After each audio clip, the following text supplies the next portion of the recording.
সাকিব বাদে আমাদের কোনো ঠাঁই নাই। আর আমরা চাই এই ওয়ার্ল্ড কাপে যাতে শান্তকে বাদ দিয়ে সাকিবকে ক্যাপ্টেন করা হোক, তারপর আমরা WC জিতার আশা রাখতে পারি। এই বাদে আমরা WC জিতার আশা রাখতে পারি না।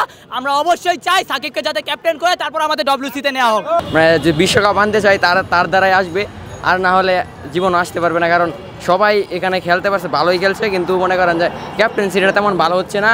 ক্যাপ্টেন্সিটা আরও ভালোভাবে করা দরকার। তেমন সাকিব আছে, তারপরে মাহমুদুল্লাহ আছে, তারা যদি থাকতো তাহলে আরও বুদ্ধিমতো করতো। মানে যেমন ফিল্ডিং একটা মিস হয়েছে, ক্যাচ মিস হয়েছে, অনেকেই দেখা গেছে তাসকিন বাইরে বল করানো হয়ে গেছে আগে ভাগে। মানে একটা মানে টেকনিক্যালি কাজটা খুব সুন্দর হয় নাই তেমন।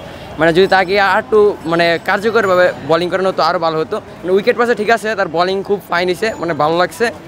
আমি চাচ্ছিলাম তামিম ইকবালের এই T20-তে চান্স দেওয়ার জন্য, কারণ ওই তামিম ইকবাল একজন বাংলাদেশের ভিতরে T20-তে সেঞ্চুরি আছে এবং ওয়ানডে টেস্টে মিলে ফেরায় 25টা সেঞ্চুরি আছে।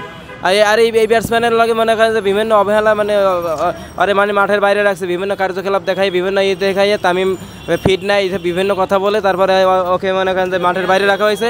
এবং শান্ত মনে করেন সেদিনকার ফর্মে আইলো, ও 3 বছরে একটা না খারাপ খেলছে। সেদিনকার ফর্মে আসার পরে ও দিনে একে দায়িত্ব দিল 3 ফর্মেটে।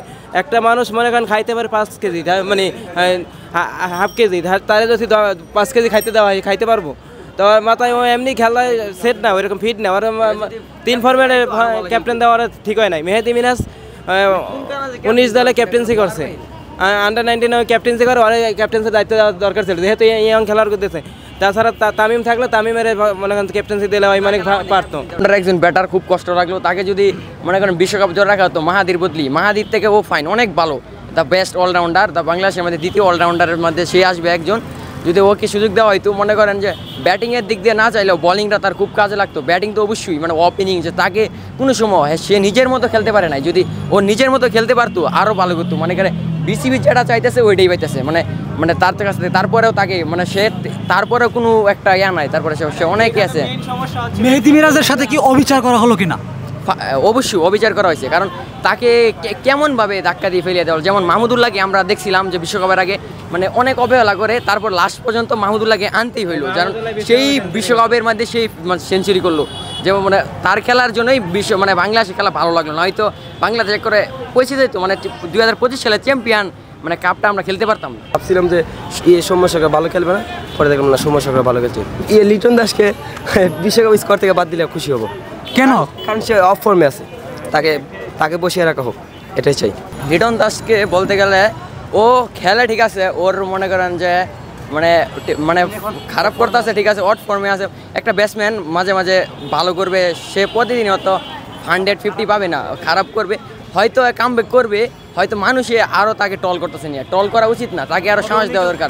হয়তো হ্যাঁ ওর দ্বারা একদিন আমরা মানে ম্যাচ জিতছি, অনেক করছি তাকে, ঠিক আছে। মনে করেন যে ফর্মে আছে, ওর ফর্মে আছে, একটা বসিয়ে রাখার জন্য তাকে ভালো হয়েছে, যে তাতে মানে আরও সাহস পায়, যাতে মানে মানে মানে প্রতিনিয়ত সুযোগ পাওয়াতে সে আরও মানে হয়ে গেছে মানে এখন তাদের বড় কারণে সে আরও ভালো খেলবে। মেহেদী মিরাজ ফর্মে ছিল, সো ওকে নেওয়া হয় না, এটা খুবই দুঃখজনক। শান্ত থেকে মেহেদী মিরাজ স্ট্রাইক ভালো না, তবে শান্তকে অধিনায়ক না দেয় বেটার ছিল। হ্যাঁ, শান্ত তো অভিজ্ঞতা নেই, সো অন্য কারো দিলে ভালো হতো।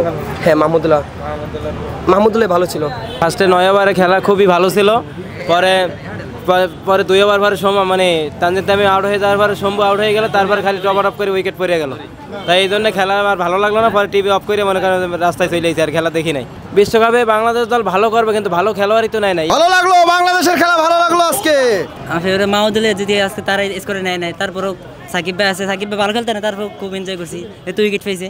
ভাই খারাপ বলার কিছু নাই, মানে বলে যে সে কাম ব্যাক করুক, আবার যদি ব্যাক করে তার খেলা আরও মানে তার শটগুলো খুব ভালো লাগে, যদি সে আবার কাম ব্যাক করতে দেশের জন্য ভালো, আমাদের জন্য ভালো। এই লিটন দাসকে অনেক সুযোগ যেহেতু দেওয়া হয়ে গেছে ইতিমধ্যে, মনে হয় না তার কাছ থেকে ভালো কিছু আশা করা যায়।